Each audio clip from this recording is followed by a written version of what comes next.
We acknowledge that the lands that we walk on are situated in the traditional territories of diverse Indigenous groups. We acknowledge with respect their diverse languages, histories, and cultures. We also acknowledge and extend our condolences to our Indigenous friends, colleagues, and their families who have been re-victimized by the confirmation of unmarked residential school graves in Kamloops. We hope the path to healing and reconciliation will soon be apparent. Owennatékha Brian Maracle is the co-founder and director of Onkwawenna Kentoyhkwa, a community-based language immersion program in the Six Nations of the Grand River, Ontario, teaching Onkwawenna Mohawk to young adults. The root word method on which the program is founded rests on an explicit recognition of morphological structure and creates graduates with strong command of word and sentence formation for oral fluency. The program's focus on young adults leads to graduates who are poised both to enter the workforce teaching the language and to raise children in the language. Graduates of Onkwawenna Kentoyhkwa have gone on to be instructors in the program, as well as instructors at Six Nations Polytechnic, the Woodland Cultural Institute, and the University of Toronto. Under Owennatékha's direction, Onkwawenna Kentoyhkwa has become a recognized leader in language revitalization across Turtle Island. It has stood nearly alone as one of the few language revitalization programs that is producing strong adult speakers, but its methods are now being adopted by others in the Six Nations and beyond. Students from as far away as Squamish, BC have enrolled in the program in order to take its methods home to their own language communities and learn Onkwawenna in the process. In recognition of his outstanding efforts in language revitalization, Owennatékha received the Six Nations Community Treasure Award in 2008. He has also co-authored a chapter in the Routledge Handbook of Language Revitalization, as well as scholarly papers on the development of a computer verb paradigm generator for Onkwawenna, and 2 books, Crazy Water, Native Voices on Addiction and Recovery, and Back on the Res, Finding the Way Home. He was the host of the CBC program Our Native Land in the 1980s. Please welcome teacher, scholar, activist, journalist, and visionary, one of the brightest lights in the world of language revitalization, Owennatékha Brian Maracle. So to put things in perspective for people who are not familiar with Central Canada, that's where I'm from, Oswego. It's in English, it's known as the Six Nations of the Grand River Territory. And 6 nations of people speaking 6 different languages moved here to this territory from what's now the United States in 1784. And 200 and some odd years later, there's 3 languages still spoken here. And some of the terminology I'll use through this talk here is to, instead of talking about Mohawk, I'll be using our name for ourselves, Kentoyhkwa, the people, the so-called Mohawk people, Kentoyhkwa, our language. And I use the O word to talk about our people in general, Onkwawenna. I don't use the I word or the A word or the N word or the CFNA word. That's the one that's the worst. Citizens of First Nations ancestry. Oh gosh. Okay. But this, we have about those purple dots there show the 6 Kentoyhkwa communities in New York State, Ontario, Quebec.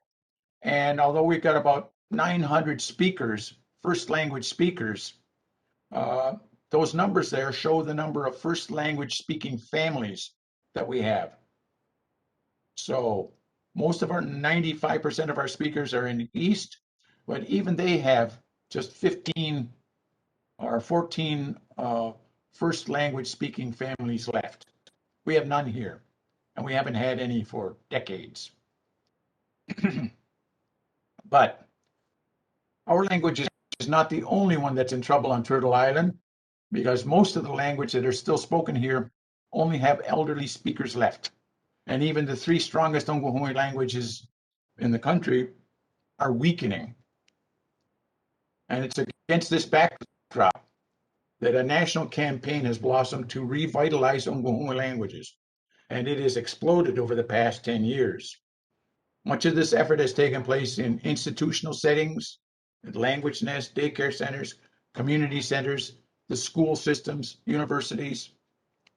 And here at Six Nations, Onkwawenna is is being taught at 5 elementary schools on the reserve, two high schools in the nearby city of Brantford, and it's also being taught at 8 universities in Ontario and Quebec.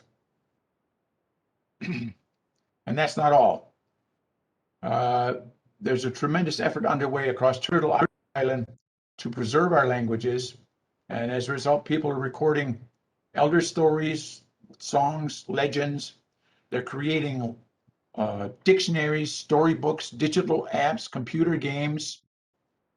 But all of these school programs and all of this technology will not save our languages, because these things don't create speakers. Yes, students do learn to introduce themselves.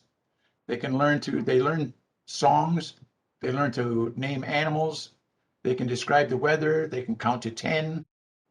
But as important as these things are, they're not conversation. They're just fragments of a language. And it's a living language. That's one that's used by people in all aspects of life in a community, not just in a classroom, but also on the playground. A living language is used at home with children, grandparents, and neighbors. It's used on the job, in stores, at the arena, and at the band office. It's used in the garden, in the bush, and on the water. And most importantly, it's used in our ceremonies. A living language is used face to face, on the phone, in text, emails, and love letters. A language that is not a living language is a relic, an artifact. And if it was easy to revive a dying language, people would have done it by now, but that's not happening. So we need to realize that schools and technology will not save our languages. Instead, we need a new approach. We need to focus our efforts on young adults to help them become speakers so that one day they can raise their children to be first language speakers and restore the chain of intergenerational transmission from parent to child, parent to child. And we're beginning to do that in Onkwawenna, right? And I have queued up here a video from one of our students 10 years ago. And I think it has been seen so many times on YouTube, I wonder about whether I should play it. Maybe not everybody has seen it. And Nick, you said that people in the communities, not the best connections to through the internet. I'll play it for their sake. I think that it's impossible to see it too much. I think this is one of the most useful videos to see for anybody in the world of revitalization. So go right ahead. Okay. Oh, let's go back to play that.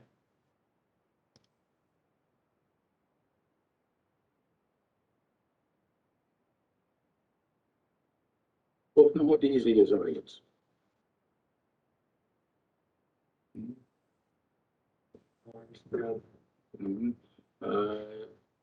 Onisa Sonoda. Donate Sosriago. Okay. What's your language background? Okay. Yeah, what can okay. I can't.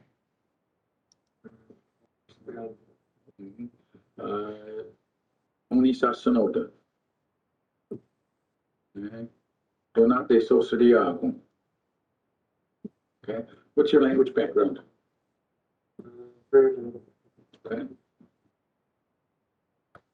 Okay. What can you say in the language?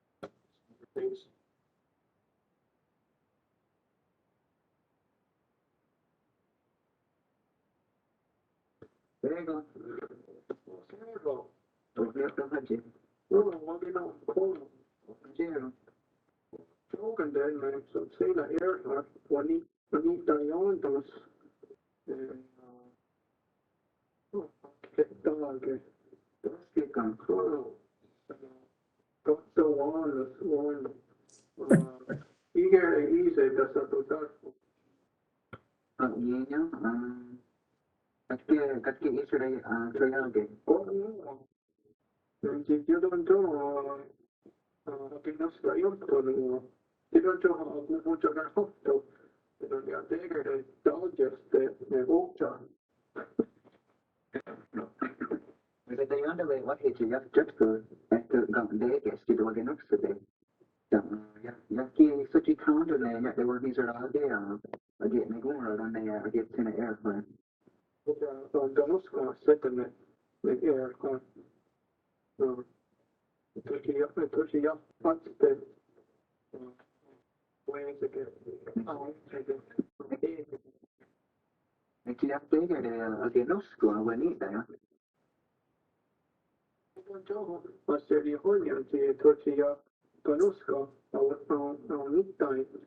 Ở New ở trong ai đến đây Australia này just ở đây ở bên ấy đấy. Chị đã say cái Doğru. Devam ediyoruz. Oraya dediğiniz devam ediyor. Şimdi kıyafetleri oraya ya. Onu dayo. Tochi is I thought no Tochi is sakya to se ayan da ne. No what masata dedi koyuyor ki sadece Abi ya kadenya da kino orada ne kadar sürüyor o dedi koyuyor. Da orada. Subsequent always have to keep working on something. Yeah, me already was edible. Easy. The mouse for one.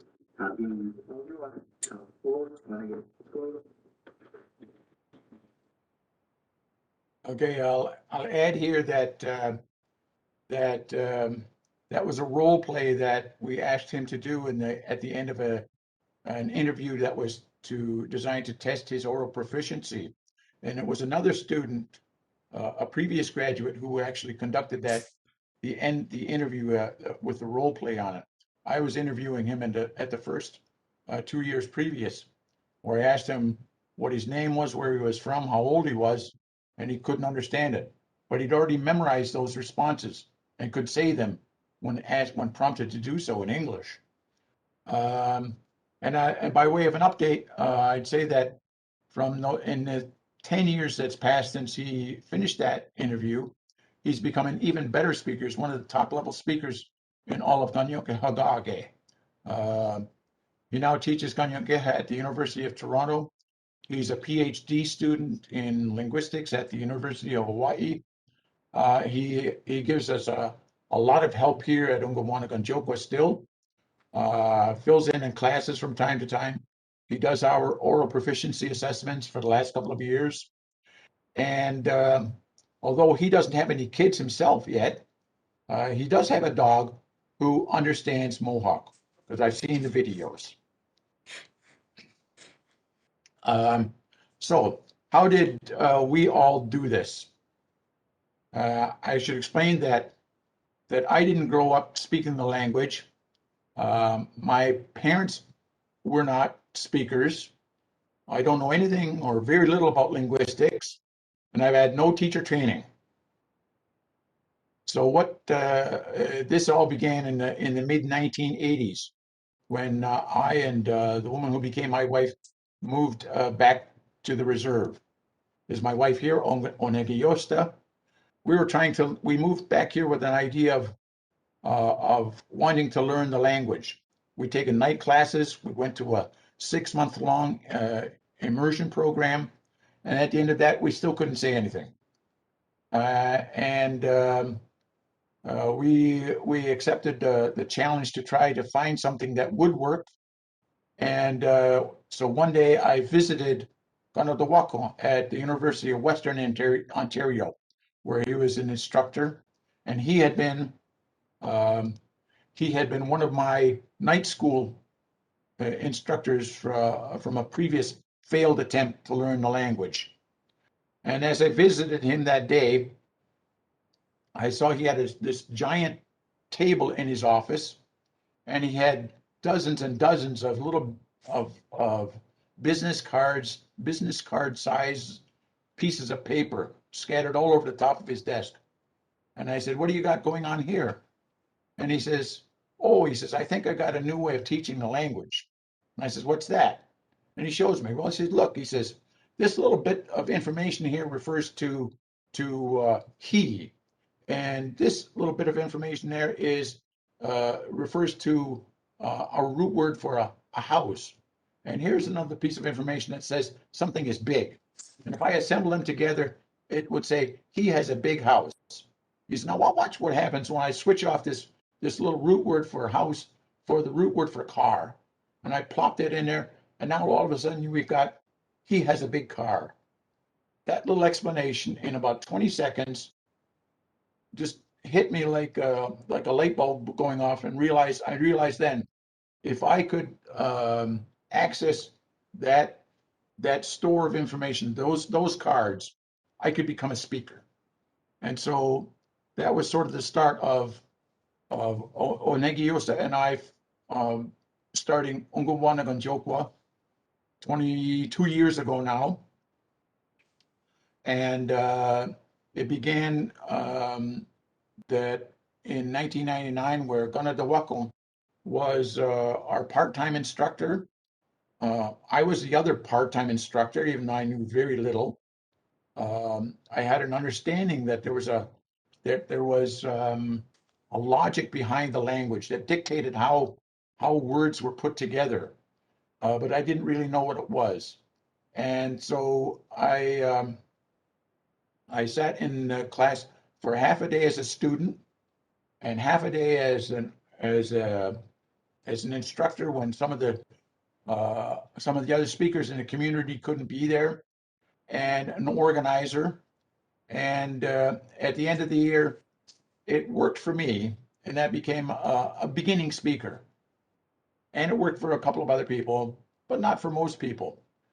And at the end of the year, people came up to me and said, I want to sign up for your program in September. And I said, well, there is no program in September. This is not a school. This is not a program. This was an effort to help my wife and I learn the language ourselves. Well, we want to do it. So, okay. So we did it again the next year, and I became the instructor. And it just sort of evolved from that. So we just do it year after year after year.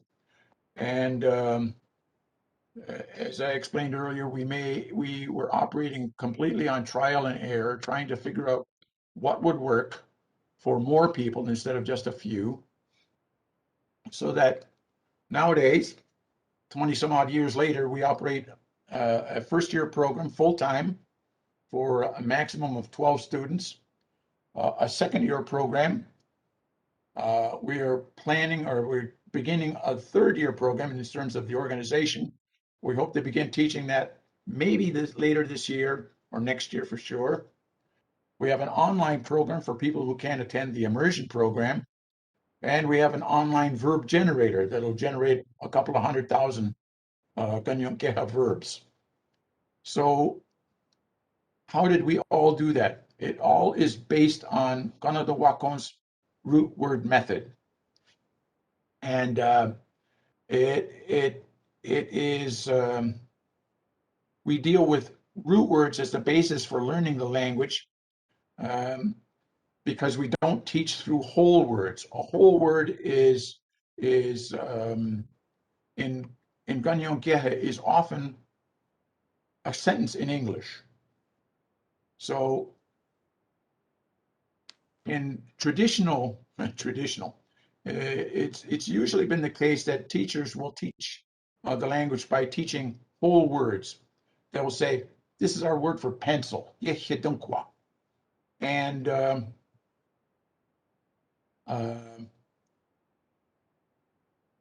it was only after I'd had taken classes with a couple of people, and I think it was when I was in a night class with Owennatékha that he explained to us one day, oh, Yehyedunkwa doesn't mean pencil. It's composed of 3 component parts, so that it is not really pencil. It is something that someone uses to write with. So it could be a pencil, it could be a pen, it could be a Sharpie, it could be a marker, it could be a crayon, any writing device, not just pencil. And it was when we began teaching the immersion program that I learned through the root word method that Yehyedunkwa doesn't has a root word, and it is that green piece of information there. It has a little dash at the beginning, at the end. It's not a word, it's a piece of information. It is the essence of pencilness. It's not a pencil, it's the idea of a pencil.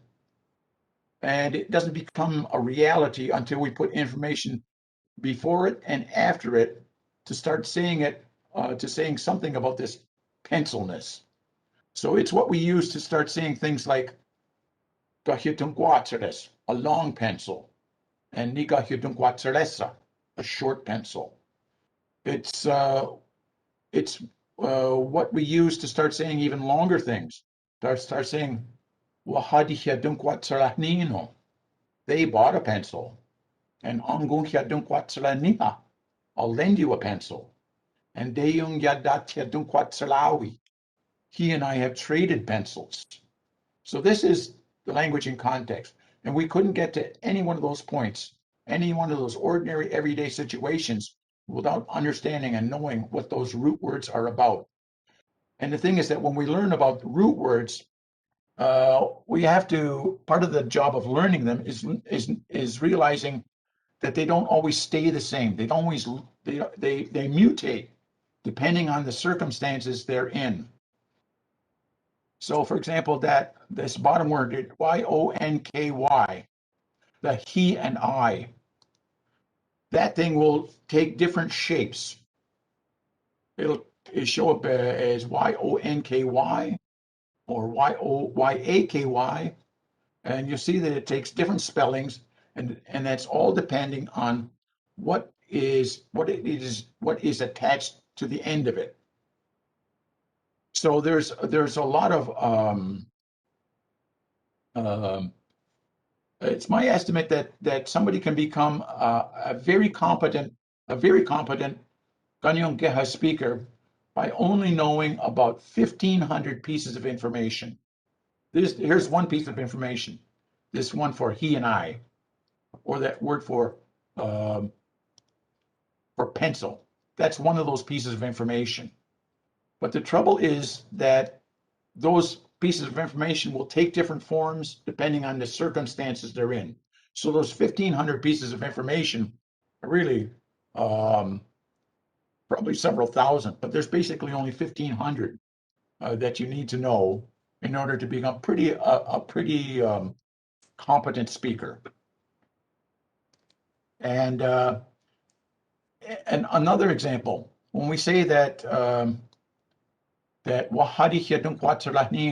they bought a pencil, and I'll lend you a pencil, we can add another linguistic feature in here when we say that somebody has done these things again. So we say they bought a pencil, or I'll lend you a pencil, or he and I have traded pencils. We can add this thought of again. In English, this again stands as a separate word. In English, we could just tack the word onto again at the end of each sentence, and we have the understanding that this thing has occurred again. In Onkwawenna, we do that by inserting a piece of information at the beginning of the word, so that we're attaching this again feature at various points in the word. They always show up in front of that personal prefix, and you'll see that they take different forms. In the top example, it's SA. In the middle example, it's just the letter S. In the bottom example, it's TS. And the form it takes is dictated by what it is attached to, or what perhaps it follows. So it's a very mechanical process of learning how to assemble these bits and pieces. And in helping students to arrive at that, we have to we don't use the linguistic terminology to explain it. So I just recently learned in about the last 6 months that little yellow feature at the beginning of the word is something that linguists call the iterative. And I'd never heard that word before, but I know now that is the iterative. But for 20 years, I have not called that an iterative in our classroom. I call that the do-it-againifier. Okay? And that's something that students who haven't studied linguistics can easily understand and use. But it is knowing how pieces of information are put together to put together fairly complex thoughts into a single word that is the basis of this root word program. And I say that the root word method enables students to think in the language so that they can understand and say something that they've never heard before. And I'll give an example. In our second year, we had a student, we eat lunch together every day. And the second year, in about November of the year, so we're only about 2 months into the year, and one of the students says to you sitting at the far end of the table, I'm sitting at this end of the table, and he says, Owennatékha, dasa dunya niga lazas. So he says, Owennatékha, pass the niga lazas. I said, I look and I understand instantly what that meant. And I'd never heard that word before. And I never taught him that word. And I know he didn't learn it. Nobody else told him that word. He figured out how to say that word by absorbing the lessons of how words are constructed. And what he said was, pass me the little pieces of meat. And I looked and there's a little jar of bacon bits sitting in front of me. I go, oh, this must be what he's talking about. So I passed him the bacon bits. He was happy. And I've used nigahuahlazas as a way to describe bacon bits ever since. So that's one thing about it. And that was a discovery that about the same time when I was seeing how this was working in practice with students, that I saw a notice for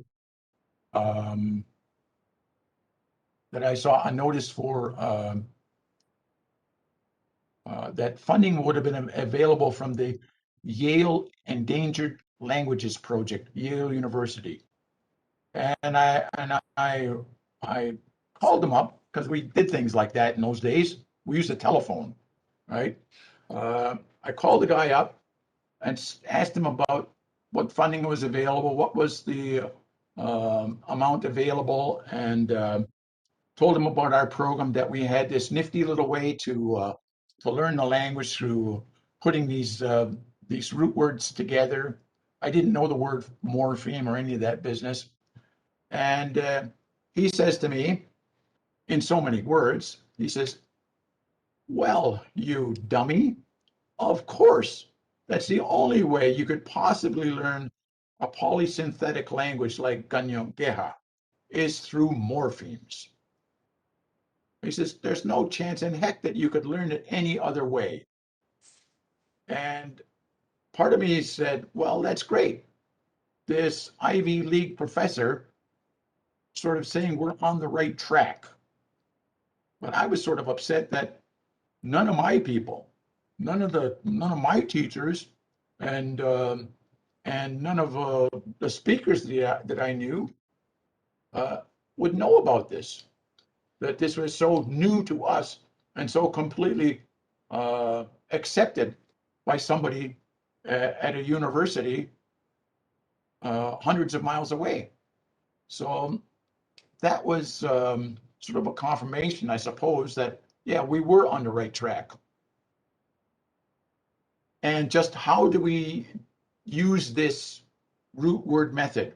We use what I call STC, the simple to complex curriculum. It's one thing to understand the principle of using root words, but it's another knowing just where to begin using root words, what to teach first, and what to teach next. And when we started, there was no plan, there's no blueprint. We just knew that we shouldn't be teaching using themes like colors one day and animals the next. Like, and so what evolved over the first couple of years was learning that we should start with the grammatically simplest forms of the language, and then gradually add more vocabulary and more complex grammar. The problem is, what is simple and what is complex? It's not clear cut, because short words aren't necessarily simple and long words aren't necessarily complex. Dantke is a short word in Kentoyhkwa. It means I'll come back. Onkwawenna is a long word, means we have a big family. And even though it's a long word, it's not complex. It's easier to learn than Dantke. And that's because the grammatical elements that make up those words, Dantke is composed of 6 grammatical elements, and Onkwawenna is composed of only 3. So it is much easier, and remember that, and we have to bear in mind that putting these bits and pieces together means that we have to be, that each one of those bits and pieces might mutate depending on what they're joined up to. And so the fewer joints that you have, the easier it is to construct the word correctly. Okay? And the other thing about long words and short words is that not everything that's simple is easy to describe. And being able to say, I went for a walk. That's an everyday thing for everybody, for just basically everybody. I went for a walk. Nothing could be simpler. The problem is that it's made up of 9 grammatical elements. And this is an example. That word there is, in terms of sequencing in our program, is included in the very last unit at the end of the second year program. So even though it's something we do every day, we don't teach it as something that people should know how to say and to manipulate until the very last segment of the second year program. And that's because it's so complicated, and it uses grammar that doesn't exist anywhere else in the language. Okay, so where do we start? We start with the verb to like. And so we require students to learn 40 variations of the word to like. Liking something, something liking someone, or someone liking someone. And you'll see that those red set there, I like it, you like it, he likes it, she likes it. It says plus 11. It means that there's 11 other ways to talk about liking. It likes it, you and I like it, someone and I like it, you two like it, 2 males like it, 2 females like it. 15 variations of that. With that blue set, there's 11 different variations. And that purple set, there are, if I can't do the math right, there's 35 variations of how to talk about people liking people. So there is a lot going on there. And what we do in the very first unit of our program is that we enable students to begin to put those pieces of information into ordinary sentences so that they can say, genuis, I like it. They can ask a yes or no question. Senuis ka, do you like it? And genuis, yes, I like it. And they can also answer a yes or no question in the negative. Yeah, de genuis. No, I don't like it. And we can do the same with that verb using what I call purple prefixes. And that's how our students talk about. They talk about a blue prefix word, a red prefix word, a purple prefix word. There are linguistic terms that are available to be used. We don't use them because a lot of people who come to our program don't have a lot of schooling, and so we'll just stick with blue, red, and purple. So we would say, "Senueska, do you like her?" Ah, Kenues. I like her. And yeah, te Kenues. Then we can start doing, we can start crafting. We can modify these descriptions to say, I like her a lot. I like her a little. I still like her. I like her sometimes. So we're adding modifiers, qualifiers to this business of liking. And shortly afterwards, we start adding conjunctions. Kenuis dot no Jungenuis. I like her and she likes me. Kenuis nekchiat de Jungenuis. I like her, but she doesn't like me. And then we can start adding more bits of information that help create sentences. Sahat Kenuis. I like her more. And I like Mary more than Susie. Sahat Kenuis Mary Janiot ne Susie. And Sahat Kenuis Mary Janiot Jungenuis. I like Mary more than she likes me. So we're beginning to get, in the space of a couple of days, the ability to put little sentences together. So that after the first unit, which takes us between 2 and 3 weeks long to deliver, we have taught them standalone pronouns to say I, you, he, she, they, and it as a standalone pronoun. They know bound pronouns as being part of this liking thing.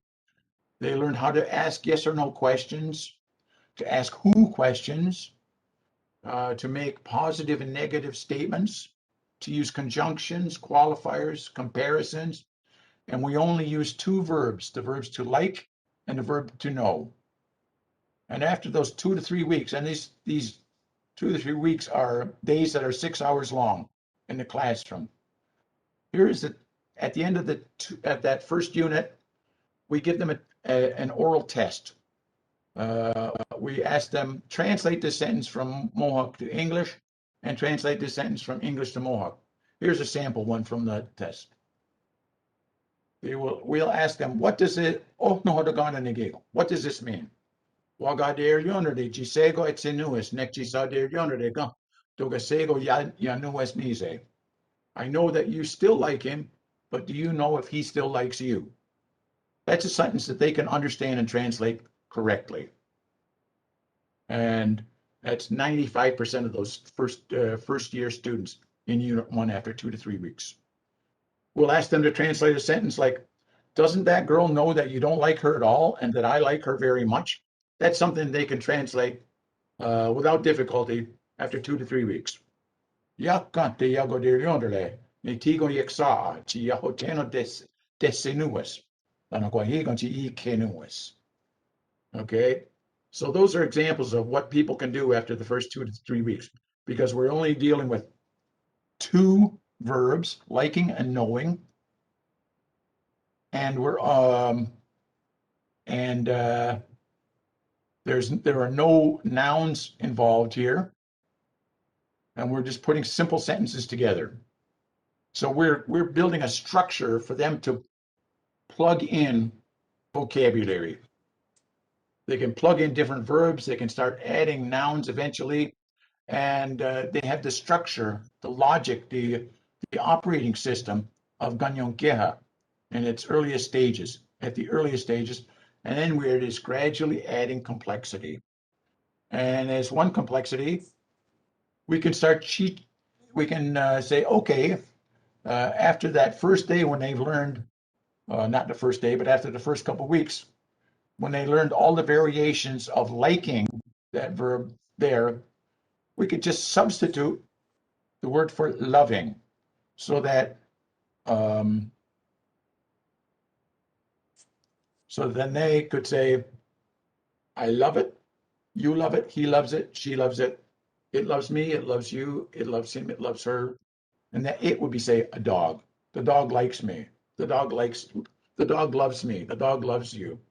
And Owennatékha, I love you, I love him, I love her, I love all of you.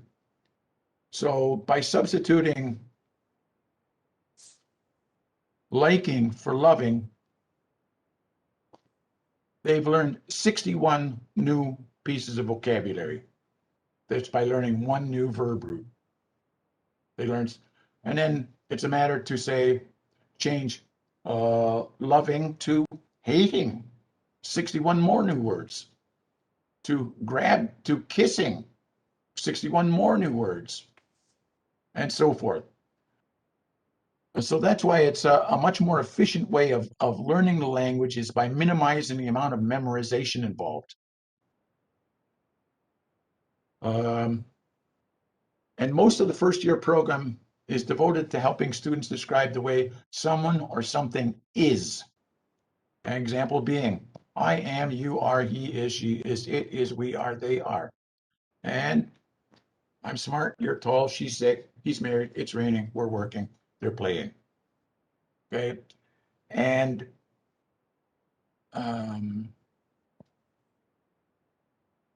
this is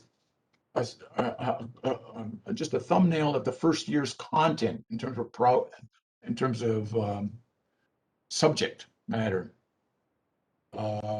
We begin with early on with, after they've learned pronouns, liking and knowing, to talk about kinship terms, and then they have to use the associated verbs with the terms for mother, father, cousin, sister, and so forth. Resembling. Who do you resemble more, your mother or your father? They will learn that in Unit 2. Okay. The verbs for being related. Are you related? Are you related to that man? Those things are things they learn in the second unit. And about the fifth unit, they are learning to talk about states of being happy, sick, crazy, thin, single, tall, depressed, excited,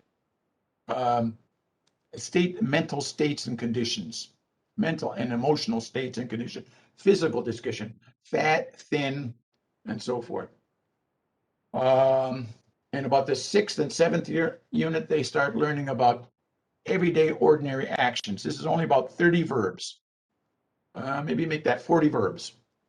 From waking up, getting dressed, washing up, studying, working, sleeping, watching, eating, cooking, and so forth. It isn't until they get to the eighth unit out of our 12 units where they start talking about nouns and that basic possessions. This is about January or February of the year.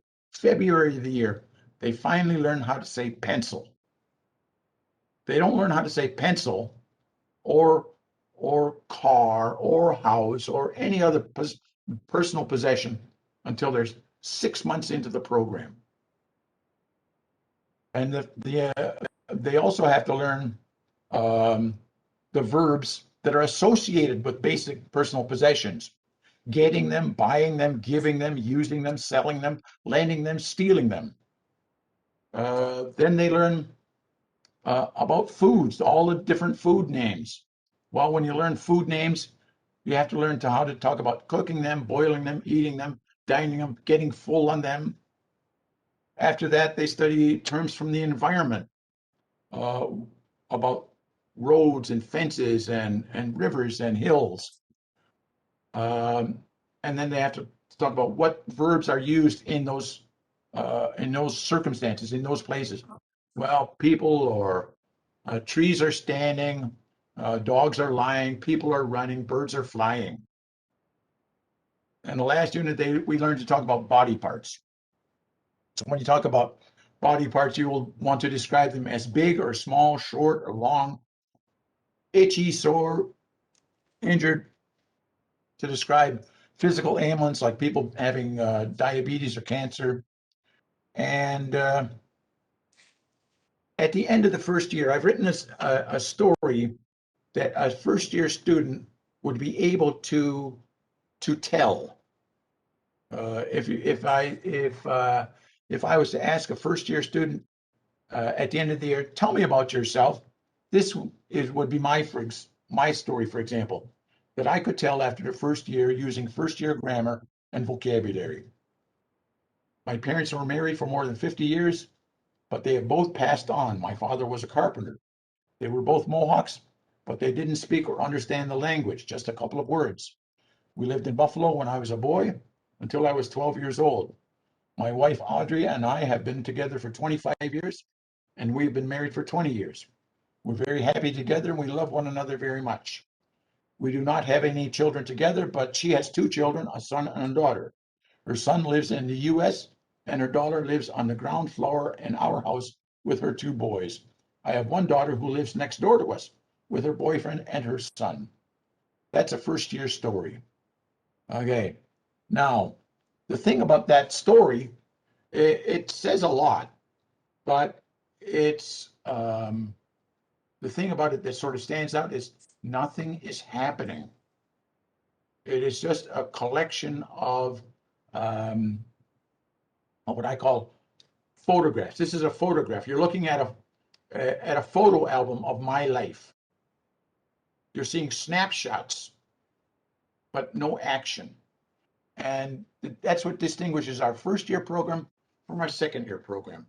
The first year enables students to talk about photographs and describe photographs. The second year program enables them to talk about videos. Okay, videos obviously are much more complex and difficult to describe. And so we spend all year dealing only with verbs. We're done with nouns. That's first year. The second year is learning to talk about actions and verbs and all the complexity that the Onkwawenna provides. And we saw some examples there about buying and lending and trading pencils. Well, we're going to use this verb here as an example, a verb for planting.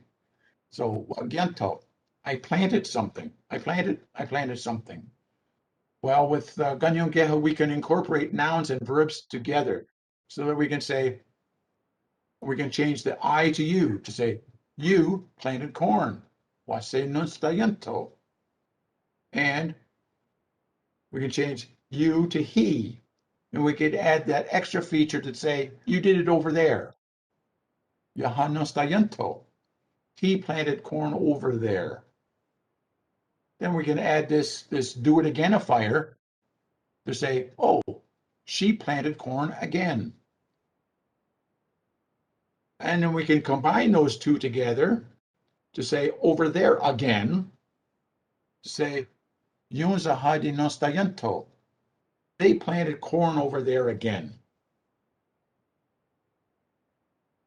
And we can say that, well, yous guys, Wizawa, yous guys, you planted not just corn, you planted many things. So we can't use the noun root for corn in there, but that ending in there, the green part, tells us that we performed that action multiple times. And so this would indicate that we didn't plant just one thing, we planted many things. We can add other things. We can say, I unplanted corn by adding that suffix at the very end, which undoes the action of planting. So I unplanted, meaning I harvested corn. We can say that we did something for someone else. And here we're going to use those purple prefixes again. So we planted corn for her. And lastly, we can say we went someplace to do something. We will all go plant corn. So that takes us basically the second year to teach all those different prefixes and all those different suffixes and all the combinations that they can involve. And we do that with a couple of hundred verbs. So people are stocked up with a much more elaborate and a broader capability to describe events. And to say that and just how we do it, well, we do it by teaching in immersion. And I should say this is what we do from day one of the program. We teach in immersion. We teach only in the language. And I explained that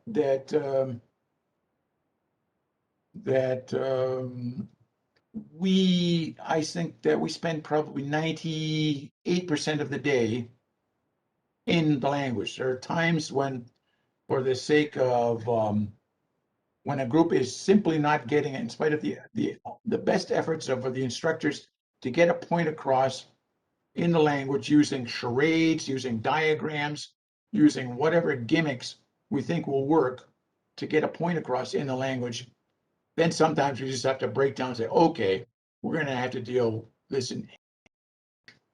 But out of a 6-hour day, we would spend less than 15 minutes, more likely less than 10 minutes, using English.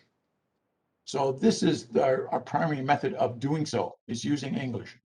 And at the end of the second year program, I've written a story about what I could say about myself that would be using second year vocabulary, second year grammar. Okay. So I could say, for example, it's true that if you can boil water, you can make maple syrup, but there's a big difference between good syrup and bad syrup. My wife Audrey and I make maple syrup every spring. Sap runs when it freezes at night and thaws during the day.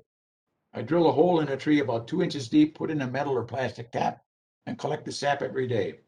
The sap is sweet and delicious. We drink it as a medicine. I used to use wood to boil the sap, but now I use propane.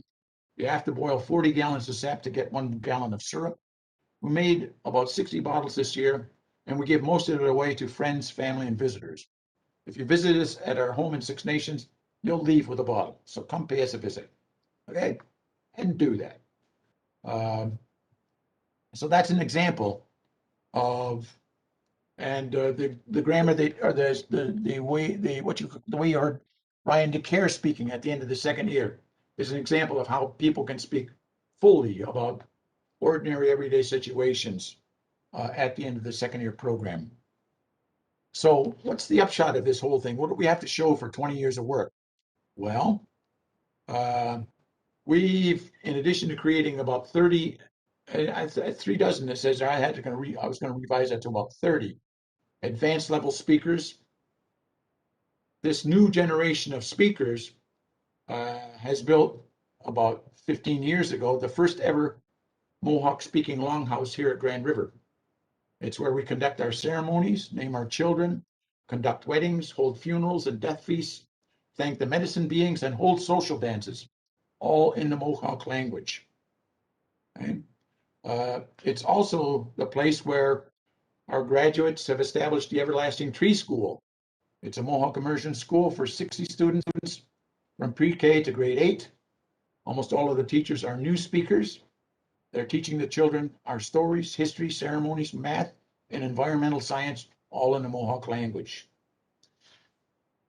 And I'd also say that Mohawk is being used much more often now at Grand River than it was 20 years ago. It's in our homes, offices, businesses, and public meetings. It's especially noticeable online and in social media. People are talking, texting, posting, messaging writing blogs, writing stories, recording songs, and making films, all in the Mohawk language. And most notably, there are 3 families in our community and others involving our graduates who are raising children to speak Mohawk as their first language, something that's not happened here in 75 years. So that's what has happened here, but it's not just here that we've been having an impact. I'd say that this new generation of speakers are loud and proud, they're healthy, confident, they've revitalized the language, and the language has revitalized them. They're a really good bunch of people, solid people. And what we've done here is help to what we've done here is the word has gone out. These graduates have gone out. They are not proselytizing just by simply using the language, which generates interest from people that they're near, who people want to know, you weren't a speaker a couple of years ago. Where did you learn the language? And they talk about it. So that now our curriculum and our methods, our materials have been translated into 4 of our sister languages and are being used by our cousins in those communities to teach the language there to adult programs, not to children. Okay, and I should add here that our work with Root Word Method is designed for adults and not for children. Small children don't need it.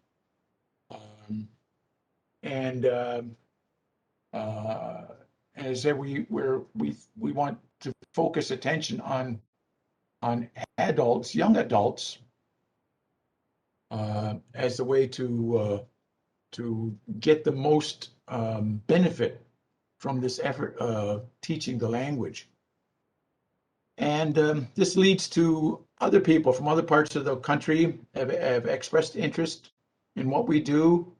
I think it's our cousins in Southern Vancouver Island that are using the principles of what we do to help them with their work there in teaching the language. And so I put together a list of what I think would be helpful for people in other places who might be interested in trying to do what we do here. And I'd say that from my understanding, that the languages here on Turtle Island, being polysynthetic, are from different language families. They're completely different, but the principles that we've that have evolved in our program, I think, can help others. And I got about, I think it's 14 points that I sort of came off the top of my head here. One is that a beginning thing is that a new program must have measurable goals. And ours is that students must achieve an intermediate low proficiency level on the Activille scale after the first year and an advanced low level after the second year. And I say that people should have measurable goals, because too many language programs from the language conferences that I've attended over the past 20 years don't have a goal. They are busy teaching the language, but they have no way of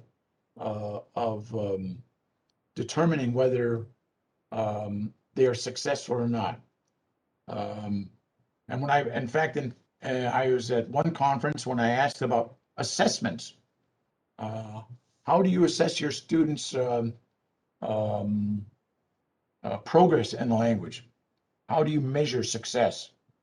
And I've had people react and say, well, that's a white man's thing. We don't do that. That's not our way.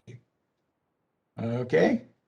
Well, this is what helps keep us on track, is having a goal that we want people to meet or exceed. And it tells us how individual students are doing.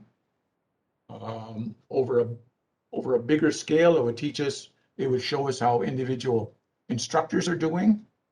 And it would, on an even bigger scale, it would teach us or show us how whole programs are doing. A second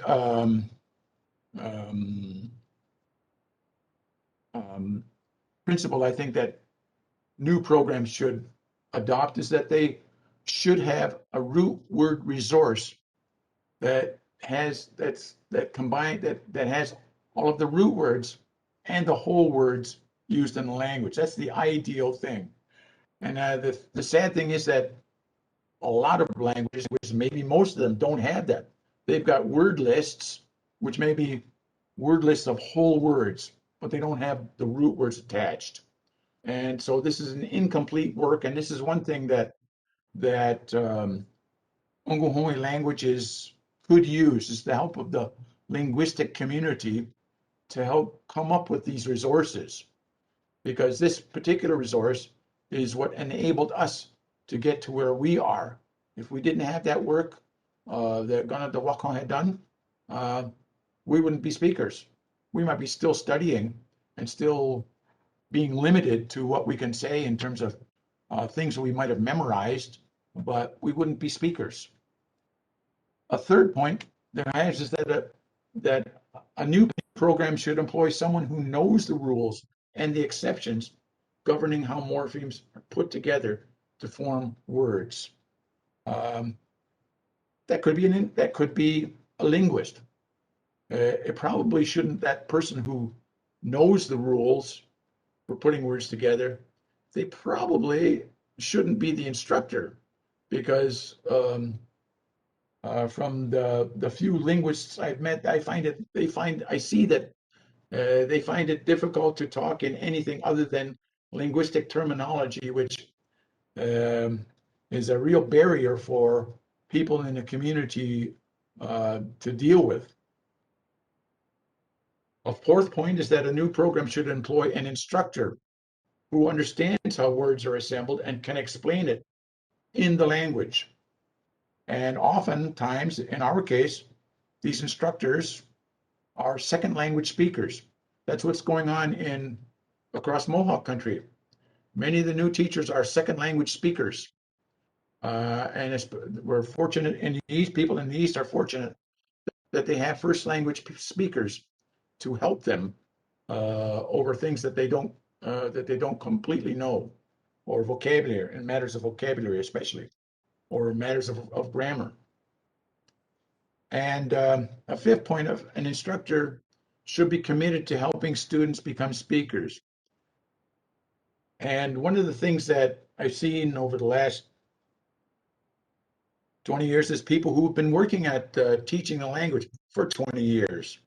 And they are very much into teaching, but not so much into having students learn. And so one of the things that we sort of try to guide ourselves by as instructors in our program during the day is to take note with a stopwatch, if possible, how long in the course of an hour or a day, how long is it that the instructor speaks in terms of minutes and seconds, and how long do students speak?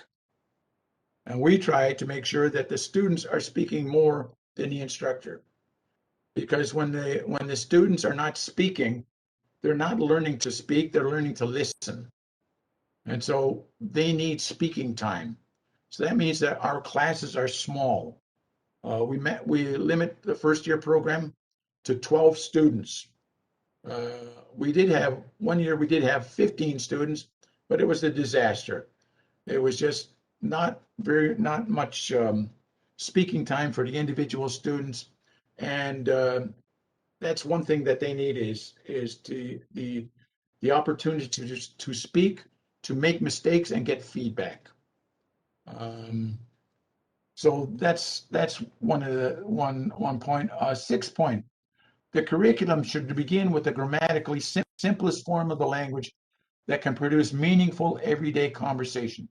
In our case, we start with the verb to like, because it begins with the letter N. The root word begins with the letter N, and that becomes our default way of understanding how the language functions. It has no exceptions, so we can learn the default, and anything else we modify other verbs and we modify how they behave to sort of adapt to the default model of that consonant stem root. And of course, fortunately, liking is an everyday word, a very common word that we want to be able to, that we do use all the time. Seventhly, the curriculum should add new material based on the material that students already know. In other words, don't shift back and forth between themes. Don't study animals one day and the weather the next. Okay, these should be integrated materials so that they should be built on material people already know. I think there's the word. The teacher training people call that scaffolding, I understand. Okay. Point number 8. Teaching materials should be color-coded to help students learn grammar and vocabulary more easily. So you'll see that we use red, blue, and purple colored personal prefixes. We will occasionally use green. We occasionally highlight something, but we don't do that very often. And I saw an example where we had one person who got carried away with this.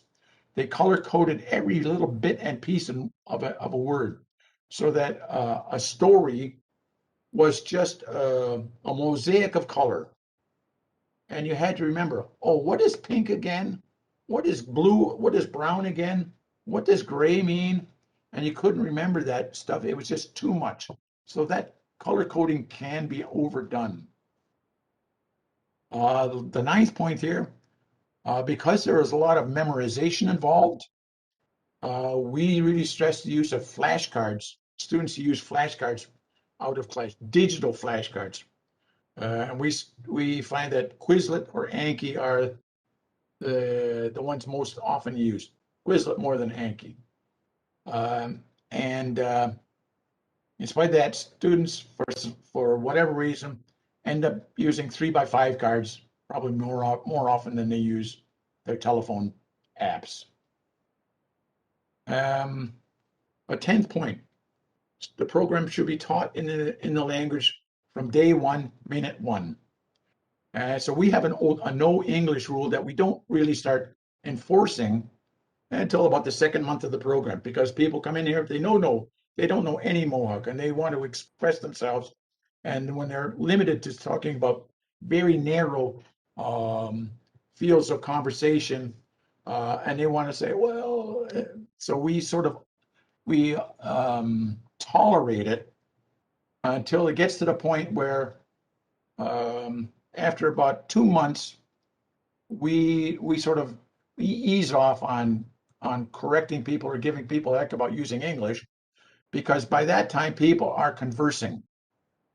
They're conversing, and they are there to use the language. They're excited to be able to use the language, and our students would, by the third month of the year, would no sooner enter the classroom speaking English than they would enter the classroom wearing no clothes.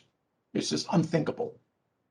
So in that way, when this environment, this Onkwawenna speaking environment evolves, we don't need any policing to keep it in force, keep it in place. Point 11, we should minimize linguistic terminology for people who have, many people who are involved in teaching do have a background in that, and it's very helpful to understand the mechanics of it, but not so much when it comes to the teaching of it. The program should be full-time, at least 1,000 classroom hours a year. That's what it works out to. We're 30 hours a week, 36 weeks. That's where we end up 980 hours, I think, is hours per year. And we need those number of hours because our language is so different from English. And that goes for all of the Onkwawenna languages in Turtle Island. They're so different from English, and especially other languages that have different writing systems. They are as grammatically complex and difficult to read as Hindi and Korean. And the work that the American Foreign Service Organization has done shows that it takes 600 classroom hours for somebody to learn Spanish or French, 900 hours for them to learn, what is it? I forgot now. German, I think it is, 900 or 910, maybe 1,000 or 1,200 hours to learn German. A level 3 language I think is Russian, 15 to 1,800 hours.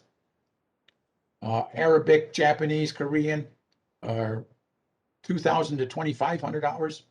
And they say that half of those hours are spent in Japan, in Saudi Arabia, where we don't have that option.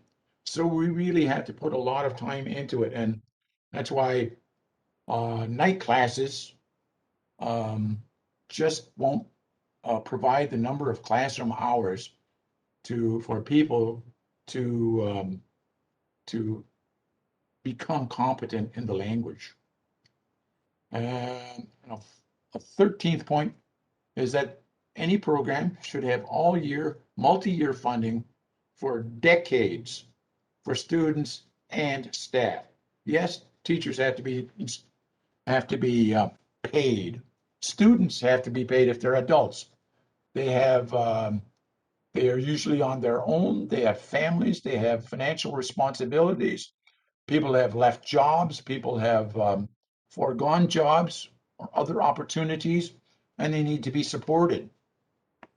So those are things that's a necessity. And our program operated here in Ohsweken for 20 years with no government money. The money for our program came from the community. Our elected band council provides salaries and operating expenses. Our traditional chiefs, through the development funding or development monies that they get from development companies, they provide student bursaries. And it was only a month ago that we heard that we will receive money from Canadian Heritage Department. So we will be funded by them for the next 2 years. So yes, things are changing slightly in that regard. But I think anybody that wants to take this thing on really has got to be prepared to make a major financial commitment lasting decades if they want to save the language. And if they want to save the language, they're going to have to, yes, depend on staff, on speakers, but on student as well. And we have a couple of advice about students. In a community with only elderly speakers, students should be selected with priority given to people who are younger rather than older. And for us, younger means less than 30. We used to have an age limit that said we wouldn't take people over 60. Because when we began, our average student was a middle-aged grandmother. That was our average student, a middle-aged grandmother. Now it's somebody in their early 20s, often without kids. Then we dropped it to 50. And now we just say, well, less than 30 is who we're really aiming at. We take people who were over 30, and we just find that they don't do as well. Their proficiency level does not match the younger students. Our top students have always been under 30 years old, and usually under 25.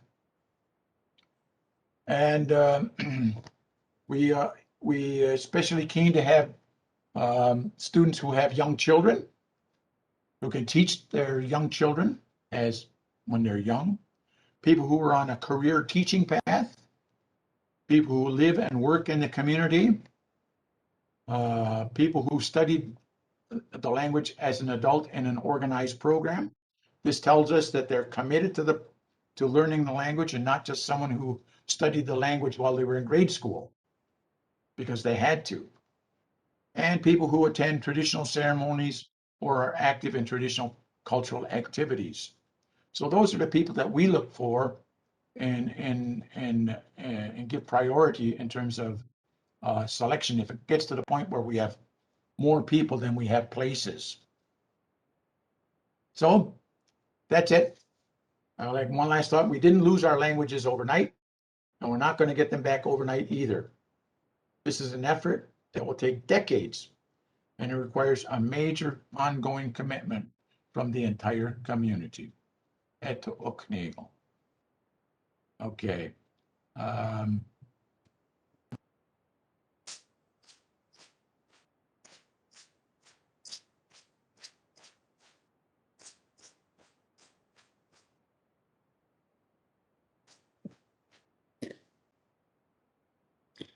I think you're still muted, Brian, but Don't tell me I was muted through that whole thing. no, sorry. It seemed to have happened just after your last word.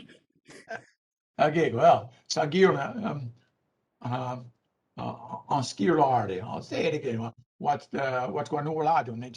Is it was what the see done on Gadet Yondo on the Gilly Waslago, 10 easy.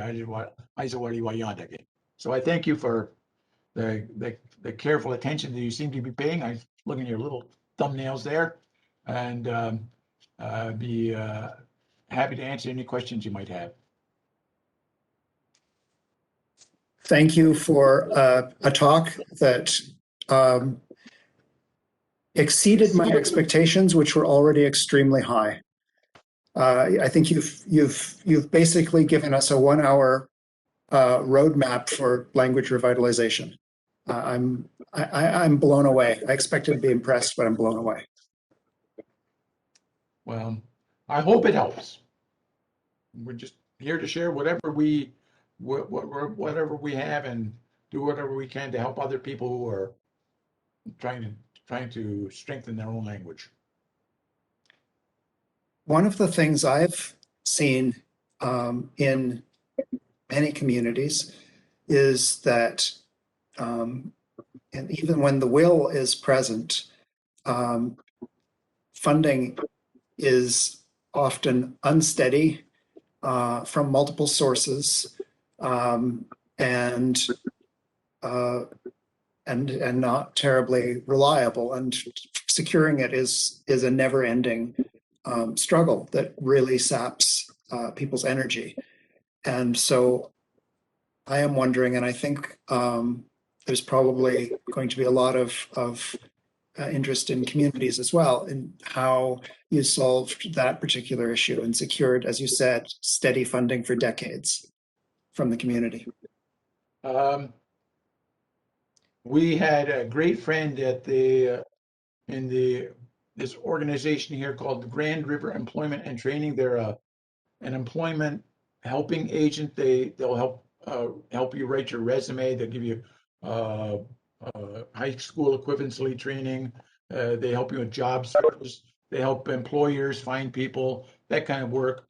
And they funded us. The person at the head at that time funded the four of us to go to this immersion program in another community.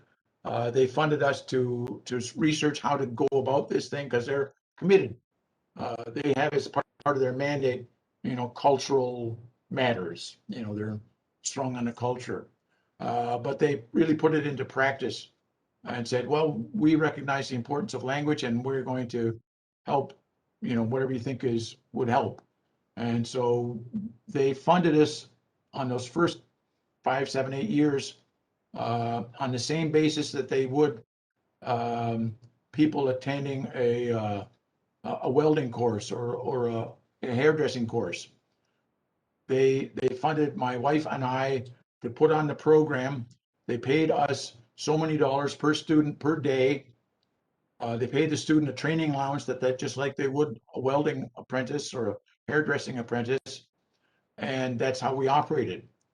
And so they probably bent some rules that Canada Manpower had in place, and they justified it by saying, well, this is occupational training. These people are going to become teachers, even though we're not a teacher training institution. Well, it worked out that way. Most of the schools here, most of the teachers in the schools here, 20 of them are graduates of our program. So they justify it, 10 years later, but that was their rationale. And that's one thing that we put forward to people in a similar situation. There is an ongoing source of funding within the community, most communities, that people, if they have control of that program, can use in that way. The other thing is that this thing really has to be, I think, done independently of whatever else exists, because schools, universities, friendship centers, all kinds of groups, they've got a primary purpose, and teaching language and creating speakers isn't it. So that's our only purpose, is to create speakers. We don't involve ourselves in anything else. And so we have a post-secondary school here, and even though they teach the language, that's not their mission. We'll teach language, but we're not here to create speakers. So we can't go under their umbrella because we don't have the same interest. So we tell people who want to do this kind of thing, start your own group and be prepared to get criticized. There's going to be plenty of that. So you really have to be strong and fearless to do this. Fortunately for us, we're Mohawks. No problem. No problem. But I mean, you think about people out on the West Coast, they hunted whales from open boats. How much more fearless can you be? I don't know the circle. I imagine people out there on the flow edge off the Labrador coast hunting steels in the dark. How much more fearless can you be? So it's in our nature to be that way. And if we take those same attitudes about going through about what you know to be right and doing things with a good mind, I think will carry you a long way.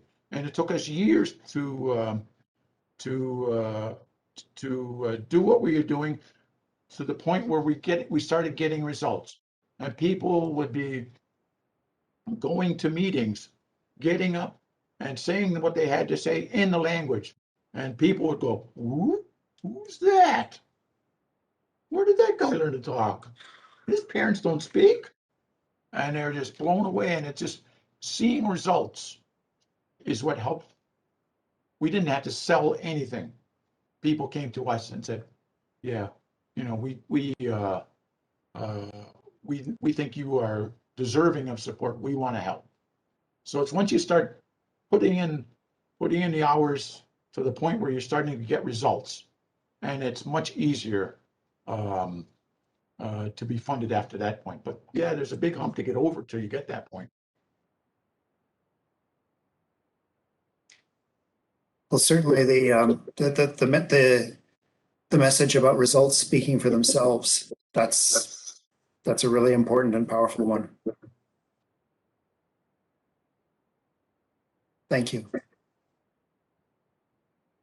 Hello. Can I ask a question?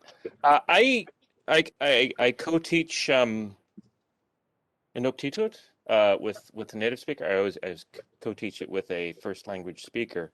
And you might be happy to know that I have always been led by my co-teachers to sort of do it the way that you guys are describing, the way you do it, that you start with 4 verbs or something and just build stuff from there.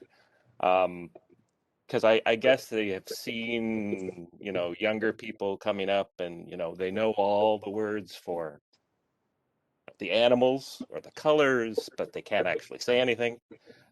So all of my co-teachers have taught me to do it the same way you're describing for Mohawk. So it is out there. Good to know.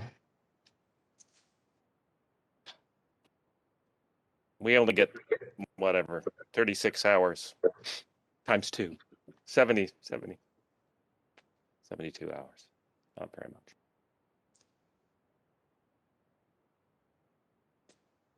Can I ask a question about terminology? Just linguistic terminology. So I'm working on a grammar of Cayuga right now, and I keep wondering about using linguistic terminology. You know, in the academic world, you want to see it, but then it is like words like cislocative and translocative are really kind of big for prefixes that are like a single letter in some case. Yeah.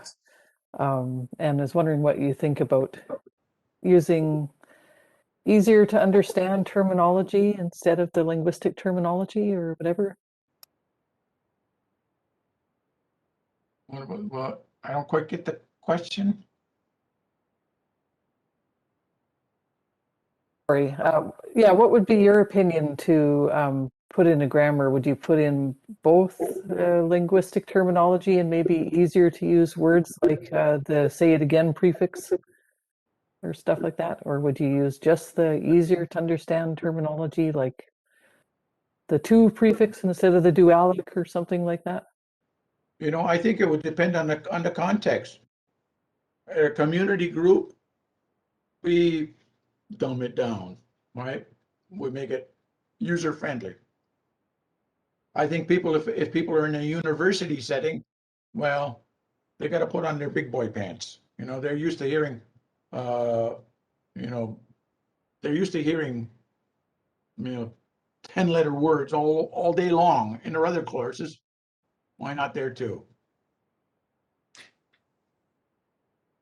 I'm dealing with some of the same issues at the moment because I'm writing a grammar of Cleanchon, and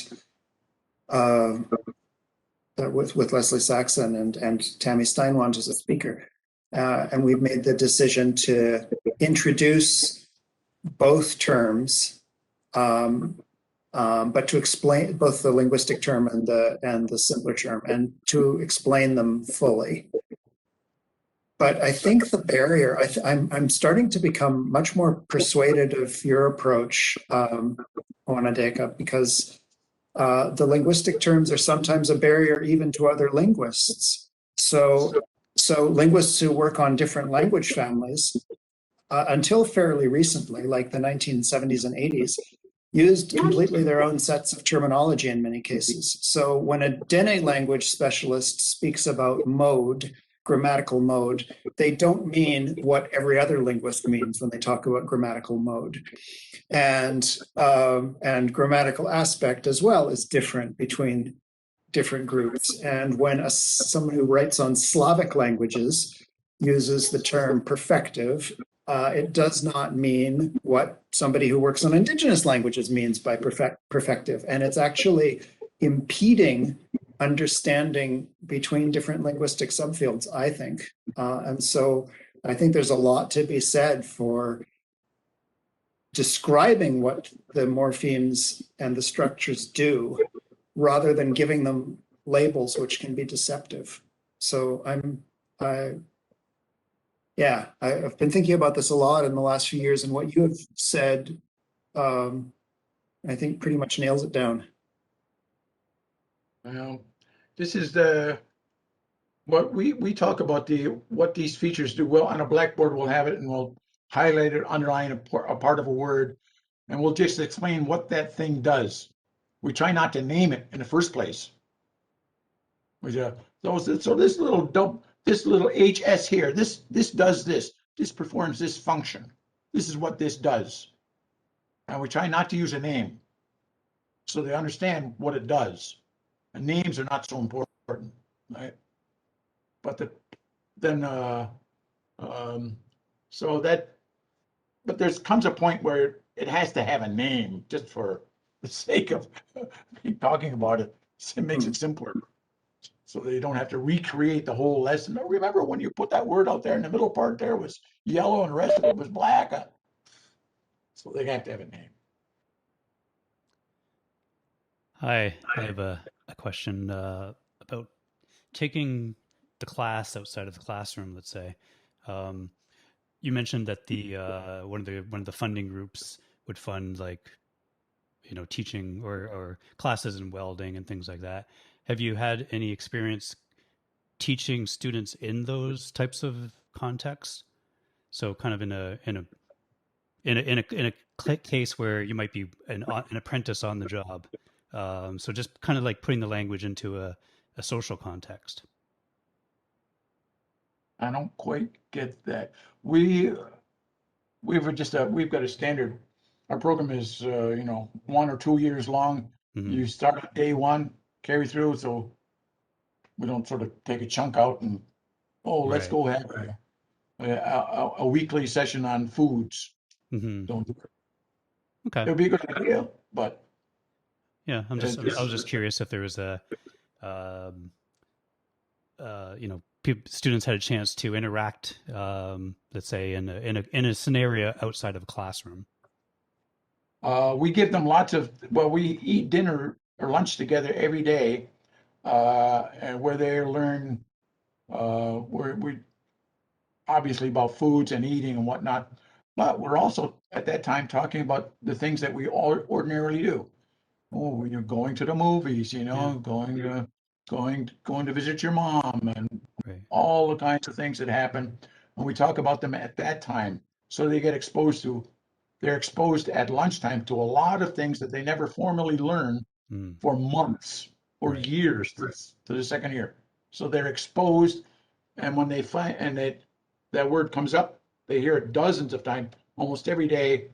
When they're finally required to know it, they've heard it, they can pretty well use it, and it's not much of a deal to learn it, to formally learn it.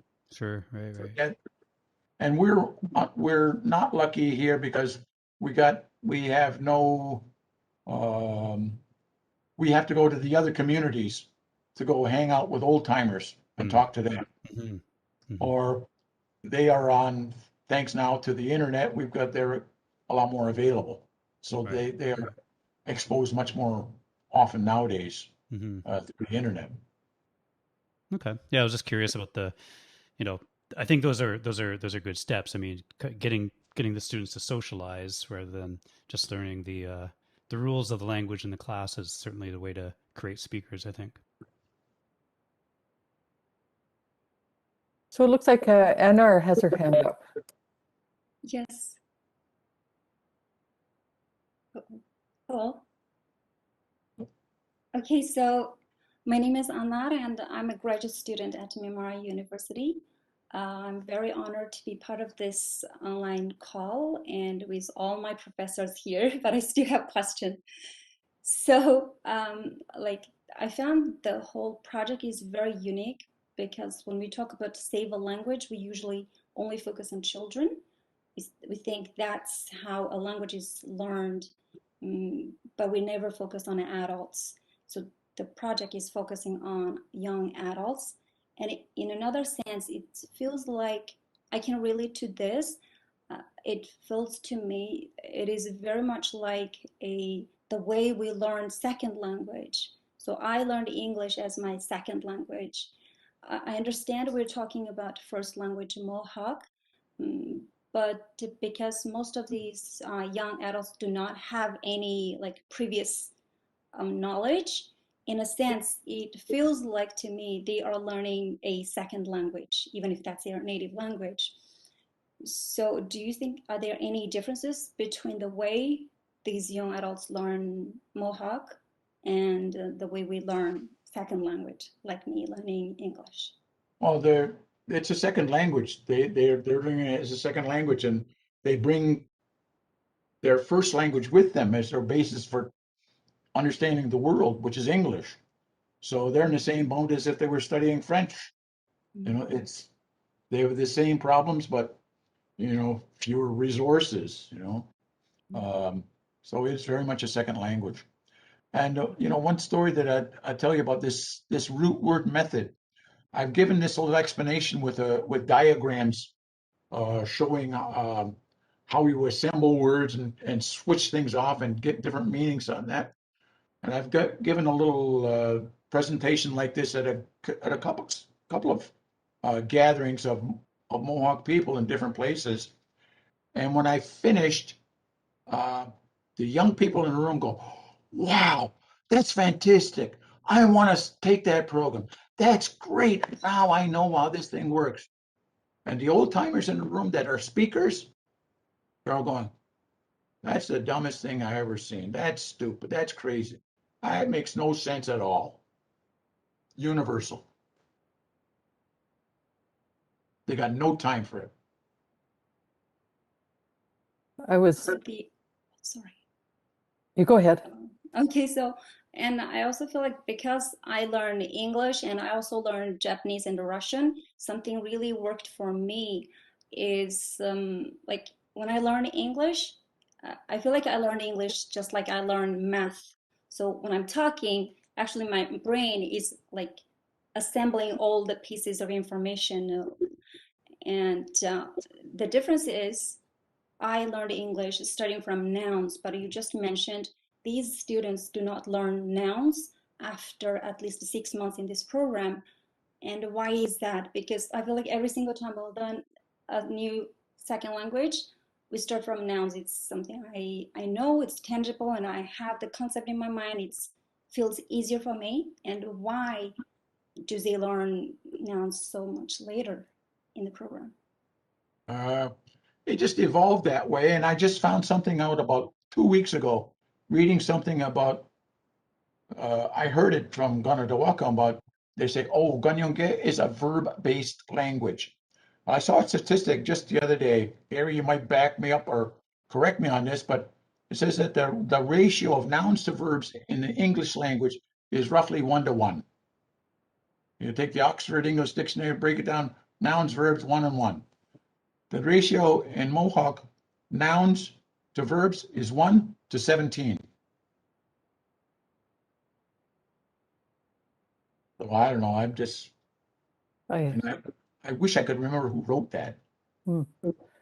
that sounds about right. And another thing that's really interesting is that we would say the class of nouns in Mohawk or Cayuga is a closed class, meaning what that means is basically you don't add new nouns. So, you know, words like ganosa, nobody's creating new words like that. If you want to create a new word, you use a verb as a noun. Yeah. Right. So it's really unusual to have a language that doesn't add to its list of nouns, but uses verbs instead to do the same thing. That's right. So when we have to come up with a new description for a new thing, then we just create it becomes we make a verb. We're creating a verb. A description is a verb. And so that's how the language functions.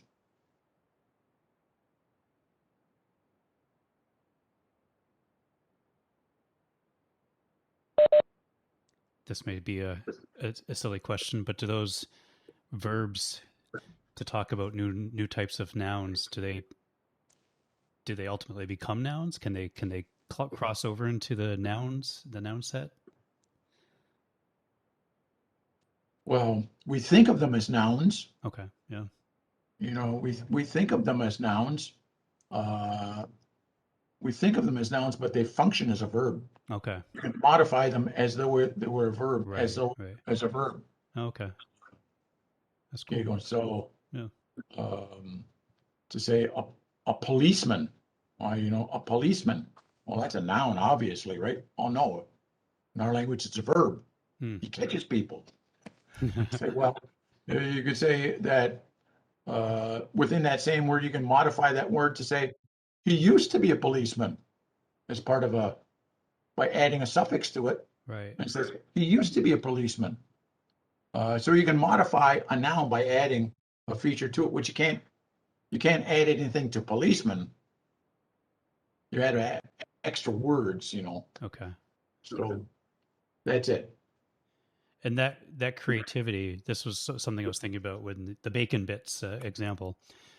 That creativity, is that part of your program to kind of like allow students to be creative in the sense, like not to necessarily learn things that are already part of the language, but to create new words? The best students will want to do it on their own. They'll just say, Yeah. "How do I say that?" And they'll come up with it on their own. Yeah. You know, And that's and an acceptable way to like. There's no standard saying that's not really a word. You can't do that. oh, they come up with some dead ends sometimes. Oh, Sure, okay. they come up with the dead ends that are just not working. Yeah. And yeah, that happens all the time. And they're being inventive, and they're experimenting, and sometimes it works, sometimes it doesn't. Okay. So yeah, we steer them on what is appropriate.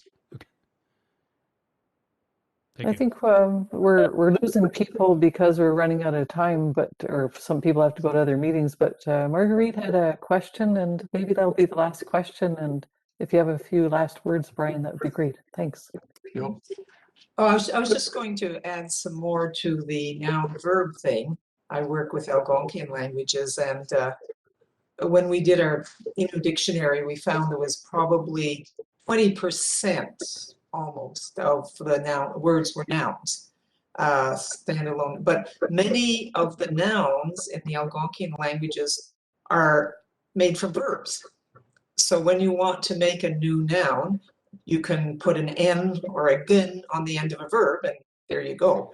The thing that writes, and the most productive things for new words that are for modern words is to use the kind of a verb that says the thing which does X, or the person who does X. So if we go to the policeman examples, it's the one who grabs people, who puts handcuffs on people. They are sort of in between. Sometimes they put verb endings on, sometimes they can use noun endings. But we were doing some assessments of young children in Northern Labrador, kindergarten 1, 2, 3, and we realized after working with these children that the assessments were set up very much on the English model, pictures of things, and the children, you'd point at it, and they would have to say the word if they knew it, or a speaker would say the word and they would have to point.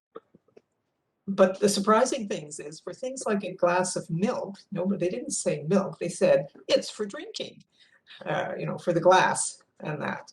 And they did much, much better on the pictures of people doing actions, walking and dancing and canoeing and that sort of thing, than they did on those nouns. So the nouns are kind of peripheral in the language. That's all I have to say.